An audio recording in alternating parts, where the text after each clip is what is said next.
നിങ്ങൾ ആദ്യമായി ഈ ചാനൽ കാണുന്നതെങ്കിൽ ചാനൽ ഒന്ന് സബ്സ്ക്രൈബ് ചെയ്യുക, തൊട്ടുള്ള ബെൽ ഐക്കൺ ഒന്ന് എനേബിൾ ചെയ്യുക. എന്ന എല്ലാ വീഡിയോയും നിങ്ങൾക്ക് നോട്ടിഫിക്കേഷൻ ലഭിക്കും. മഞ്ഞുമല ബോയ്സും പ്രേമലുവും ഭ്രമയുഗവും തിയേറ്ററുകളിലും ബുക്ക് മൈ ഷോയിലും ഉണ്ടാക്കിയ ഓളം കെട്ടടങ്ങുന്നതിന് മുന്നേ അതിലും വലിയ ഡോസില് മലയാള സിനിമ കുതിക്കുകയാണ്.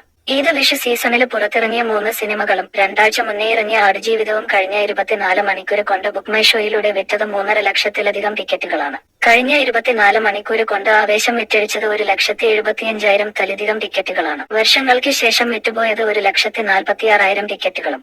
ആദ്യ 2 സ്ഥാനത്തും മലയാള സിനിമകളാണെന്നുള്ളത് അഭിമാനിക്കാവുന്ന കാര്യം തന്നെയാണ്. 350 കോടി ബജറ്റിൽ വന്ന ബോളിവുഡ് ചിത്രം ബഡേ മിയാന് ചോട്ടെ മിയാനാണ് 3-ാം സ്ഥാനത്ത്. 91,000 ടിക്കറ്റുകളാണ് വിറ്റഴിച്ചത്. റിലീസ് ചെയ്ത 2 ആഴ്ച പിന്നിട്ടിട്ടും ആടുജീവിതത്തിനും ഗംഭീര പ്രതികരണങ്ങളാണ് ലഭിക്കുന്നത്. 63,000 ടിക്കറ്റുകളാണ് ആടുജീവിതം വിറ്റഴിച്ചത്. ഫെസ്റ്റിവൽ സീസണ് ലക്ഷ്യം വെച്ചിറങ്ങിയ 2 സിനിമകളോടൊപ്പം ഒരു ക്ലാസ് ചിത്രവും പിടിച്ചു നിൽക്കുന്ന കാഴ്ച മലയാളം ഇൻഡസ്ട്രിയിൽ മാത്രമേ കാണാനാകൂ. എന്നാലേ ഈ സിനിമകളോടൊപ്പം പുറത്തിറങ്ങിയ ജയ് ഗണേഷിന്റെ നില പരിങ്ങലിലാണ്. ആവേശവും വർഷങ്ങൾക്ക് ശേഷവും കഴിഞ്ഞ 1 മണിക്കൂറിൽ വിറ്റ ടിക്കറ്റ് മാത്രമാണ് കഴിഞ്ഞ ഒരു ദിവസം കൊണ്ട് ജയ് ഗണേശൻ നേടിയത്.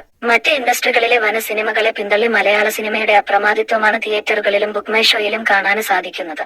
ഒരു കാലത്ത് മറ്റ് ഇൻഡസ്ട്രികളുടെ സിനിമകൾ നോക്കിയിരുന്ന സിനിമാ പ്രേമികളെ ഇന്ന് മറ്റു നാട്ടിലുള്ളവരെ മലയാള സിനിമ കാണാൻ വേണ്ടി പ്രേരിപ്പിക്കുന്ന തരത്തിലേക്കെത്തിയത് തന്നെയാണ് മലയാളത്തിൻ വിജയം.